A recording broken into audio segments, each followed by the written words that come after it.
Dear Lord, open my eyes that I may behold the wondrous things out of your word. Amen. Good morning. I will be reading from the New International Version, Judges chapter 2. The angel of the Lord at Bochim. The angel of the Lord went up from Gilgal to Bochim and said, I brought you up out of Egypt and led you into the land that I swore to give to your forefathers. I said, I will never break my covenant with you, and you shall not make a covenant with the people of this land. But you shall break down their altars, yet you have disobeyed me. Why have you done this? Now therefore I tell you that I will not drive them out before you. They will be thorns in your sides, and their gods will be a snare to you. When the angel of the Lord had spoken these things to all the Israelites, the people wept aloud, and they called that place Bochim. There they offered sacrifices to the Lord. Disobedience and defeat. After Joshua had dismissed the Israelites, they went to take possession of the land, each to his own inheritance.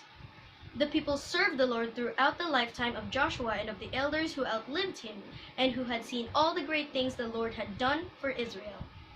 Joshua, son of Nun, the servant of the Lord, died at the age of 110, and they buried him in the land of his inheritance, at Timnath-Heres, in the hill country of Ephraim, north of Mount Gash. After that whole generation had been gathered to their fathers, another generation grew up, who knew neither the Lord nor what he had done for Israel.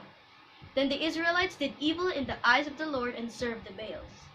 They forsook the Lord, the God of their fathers, who had brought them out of Egypt. They followed and worshipped various gods of the people around them. They provoked the Lord to anger them, because they forsook him and served Baal and the Ashtoreths. In his anger against Israel, the Lord handed them over to raiders who plundered them. He sold them to their enemies all around, who they were no longer able to resist. Whenever Israel went out to fight, the hand of the Lord was against them to defeat them, just as he had sworn to them. They were in great distress.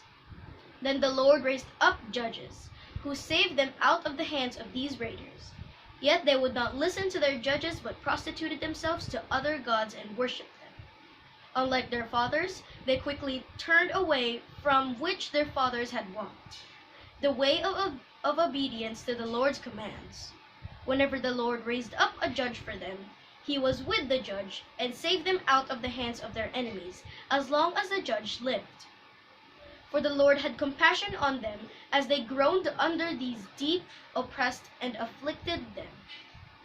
But when the judge died, the people returned to ways even more corrupt than those of their fathers, following other gods and serving and worshipping them.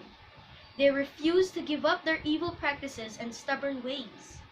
Therefore the Lord was very angry with Israel and said, because this nation has violated the covenant that I laid down for their forefathers, and has not listened to me, I will no longer drive out before them any of the nations Joshua left when he died. I will use them to test Israel and see whether they will keep the way of the Lord and walk in it as their forefathers did. The Lord had allowed those nations to remain. He did not drive them out at once by giving them into the hands of Joshua. Dear Lord, empower me to store up your word in my heart, that I might not sin against you. Amen.